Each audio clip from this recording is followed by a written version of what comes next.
Hey guys, it's Spooked and welcome back to my Steven Universe Reviewed series. Today's episode was Monster Reunion and it was an amazing episode. I'm glad we got to see Centipedal again.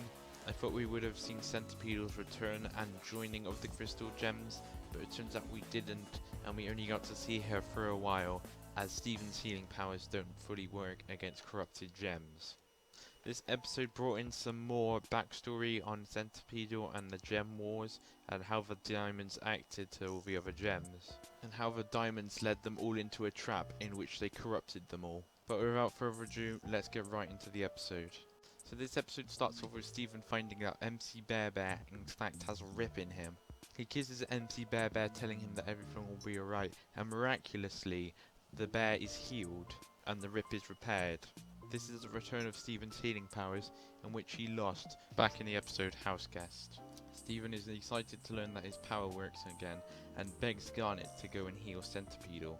With enough begging, Garnet lets Steven heal Centipedal, and it seems that it works, as Centipedal reforms. But the reforming doesn't take full effect, and Centipedal is left being not able to talk or communicate with any of the gems, and it seems like she cannot remember anything that had happened in the previous episodes with her in. The gems explain that the reason it may not have worked is due to the fact the gems are corrupted, not cracked. Garnet explains it as there being a rip in the mind rather than the actual body itself. Steven and Centipedal go back into the house, and Centipedal starts remembering stuff, such as the tune Steven sung when talking about chaps. Steven tries to communicate with Centipedal through writing, but he can't decipher the writing himself, so they start using artwork. Centipedal then explains that a commander of Yellow Diamond sent Centipedal and her crew on a mission.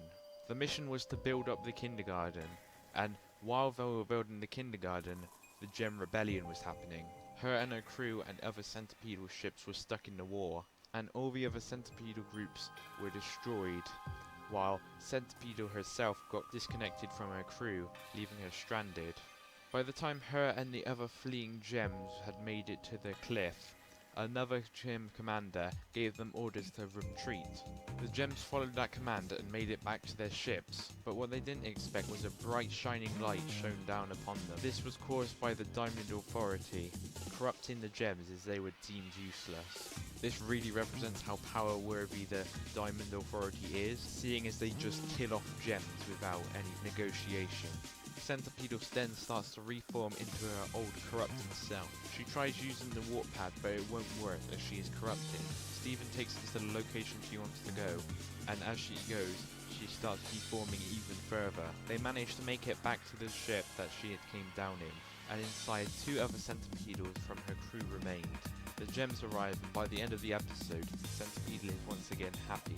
Garnet agrees to let the ship be where she stays now instead of the bubble, and they head off with the episode ending like that.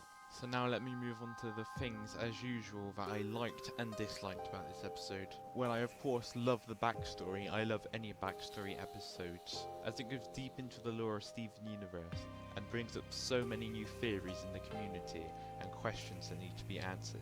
I think it was pretty saddening how in a time of rush and panic, the gems were just corrupted like that due to the Diamond Authority. This really makes us hate the Diamond Authority even more than we already do, in the ways that we were going to have Ruby killed, and of course corrupted all these gems.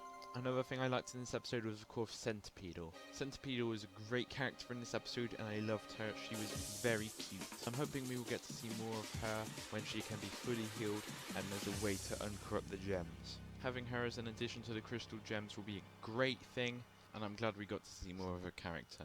I don't think I really have anything negative to say about this episode, as I loved it very much. It was a great lore episode after we've had so many of the Beach City Resident episodes, which I've said before, I do enjoy those episodes, but having these deep lore episodes that we can theorize on and talk as a community about how you think something will happen is a more enjoyable episode. Overall, I have to give this episode a 9 out of 10. It was a great episode and I loved everything about it.